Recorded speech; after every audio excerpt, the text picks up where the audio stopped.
Hello student, আজকের ABTA test পেপারের জিওগ্রাফির page নম্বর 87 বিভাগ গ এর প্রশ্নের উত্তরগুলো আমরা সমাধান করব। এর আগে 1 নম্বরেরগুলো আমরা সলভ করে দিয়েছি। বারবার ভিডিওতে একই কথা বলছি যে 1 নম্বর 2 নম্বর কমপ্লিট করা মানে তুমি প্রায় 50 নম্বর কিন্তু পেয়ে যাবে ভূগোলের ক্ষেত্রে, যেটা ইতিহাসে প্রায় 60 মতো। যাই হোক, চলো আমরা 3-এর দাগে বিভাগ গ এই প্রশ্নগুলো সলভ করব। একদম প্রথম প্রশ্ন দেখো যেটা আছে বিভাগ গ এর, লোয়েস কি? তোমরা নিশ্চয়ই দেখতে পাচ্ছ একদম, এই যে 3.1 লোয়েস কি। এর উত্তরটা তোমাদের দেখিয়ে দিচ্ছি আমি। দেখো, তোমরা চেষ্টা করবে এখান থেকে এত দূর উত্তরটা লিখবে, হলো। আর যদি উদাহরণ দিতে চাও, আমি একটা উদাহরণস্বরূপ দিতে পারো, সেটা দেখিয়ে দিচ্ছি। দেখো, তোমরা উদাহরণস্বরূপ এখান থেকে এত দূর, এই মধ্য এশিয়ার গোবি মরুভূমি থেকে বালিরাশি উড়ে গিয়ে চীনের হোয়াংহো নদী অববাহিকায় সঞ্চিত হয়ে লোয়ের সমভূমি গড়ে উঠেছে। এইটুকু উদাহরণস্বরূপ তোমরা দিতে পারো। ওকে, তারপরের প্রশ্ন দেখো, বৈপরীত্য উষ্ণতা কাকে বলে? দেখো, উত্তরটা দেখিয়ে দিচ্ছি। দেখো, তোমরা এই বৈপরীত্য উত্তাপ পর্যন্ত তোমরা লিখবে। এর পরে শেষে তোমরা কিছুটা জুড়ে দিতে পারো, এর উপযোগিতাটা তোমরা জুড়ে দিতে পারো, সেটা আমি দেখিয়ে দিচ্ছি। দেখো, তারপরে তোমরা এই উপযোগিতা এই পাঠটা এখান থেকে এত দূর পর্যন্ত, এর প্রভাবে পার্বত্য উপত্যকার নিম্নাংশ অপেক্ষা ঊর্ধ্বাংশের পর্বত গাত্রে জনবসতি ও কৃষিকাজ বেশি দেখা যায়।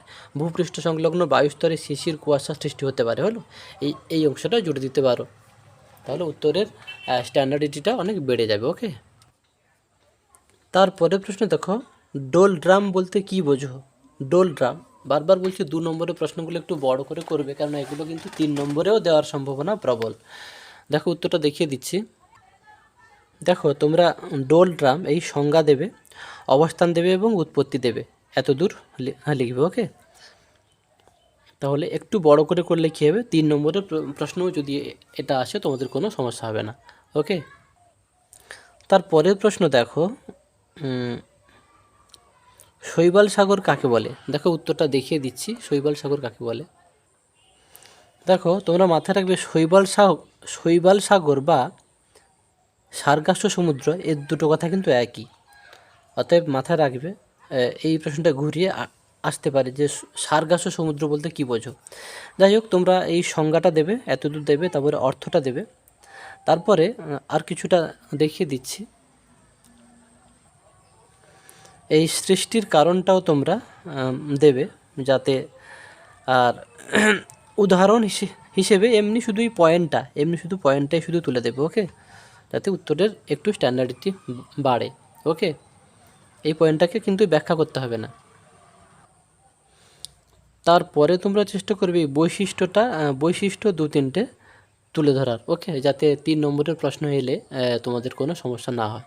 ওকে, তারপরের প্রশ্ন দেখো, স্ক্যাবার কি? উত্তরটা দেখিয়ে দিচ্ছি। দেখো, তোমরা নিশ্চয়ই দেখতে পাচ্ছ এই যে স্ক্যাবার হলো এমন একটি যন্ত্র যা বায়ু দূষণ নিয়ন্ত্রণের কাজে ব্যবহৃত হয়।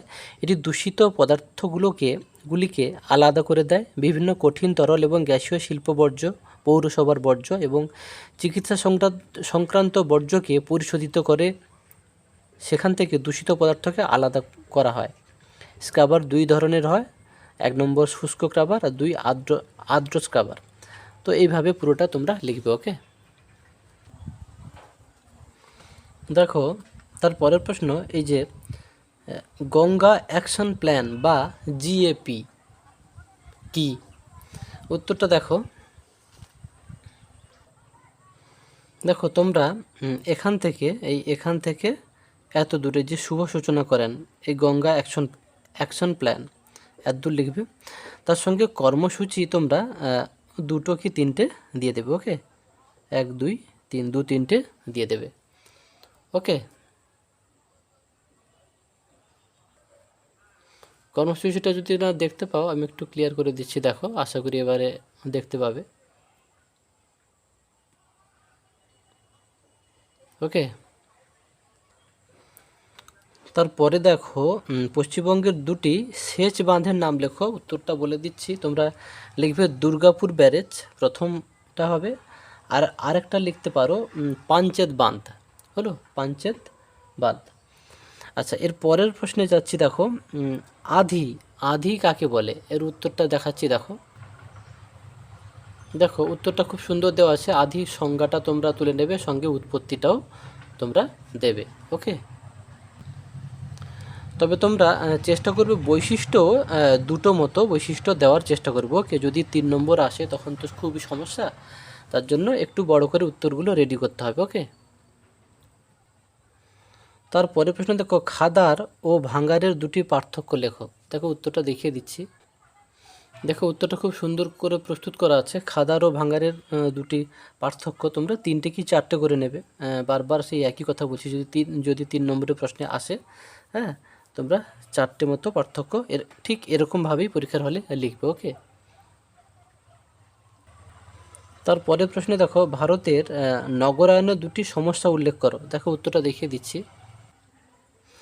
দেখো নগরায়নের সমস্যাগুলো অনেকগুলো দেওয়া আছে, তোমরা যেহেতু দুটো চেয়েছে, দুটো কি 3টে করে রাখতে পারো। ওই যে একই কথা, যদি 3টে আসে তাহলে 1 2 3, হলো 1 2 3, মানে এত দূর তোমরা খাতায় তুলে মুখস্থ করে নেবে।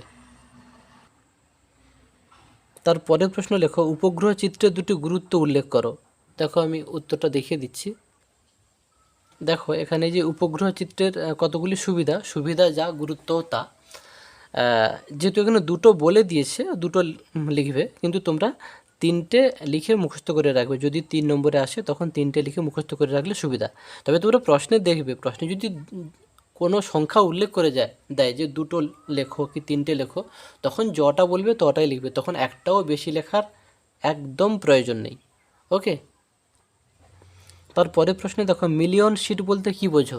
উত্তরটা দেখিয়ে দিচ্ছি। দেখো দেখো মিলিয়ন শিট বলতে কি বোঝো, তোমরা শুধু ধরো এই যে যেটা দেওয়া আছে, যে যে যে যে টোপোগ্রাফিক্যাল মানচিত্রে 1:10 লক্ষ, সরি 1 লক্ষ স্কেলে বা 1-এর সাপেক্ষে 1 মিলিয়ন এককে প্রস্তুত করা হয়, তা মিলিয়ন শিট নামে পরিচিত। এতটুকু লিখলে কিন্তু নম্বর দেবে না, তোমাকে বৈশিষ্ট্যটাও লিখতে হবে। ওকে, তো তোমরা এভাবে উত্তরগুলো প্রস্তুত করে নাও। এই ভিডিও আপাতত এখানে শেষ করছি। তোমাদেরকে বারবার যেটা বলছি, তোমরা প্রত্যেকটা উত্তর কিন্তু খুব নিখুঁতভাবে ফেয়ার খাতায় প্রস্তুত করবে। টেস্ট পেপার সলভ এমন একটা বিষয় যে এখানে যদি কেউ পুরো টেস্ট পেপার সলভ করে যেতে পারে, তার 80 থেকে 90% নম্বর পাওয়া কোনো ব্যাপার নয়। এই বিষয়টাকে মাথায় রেখে খুব সিরিয়াস সবাই প্রস্তুত নাও। ওকে।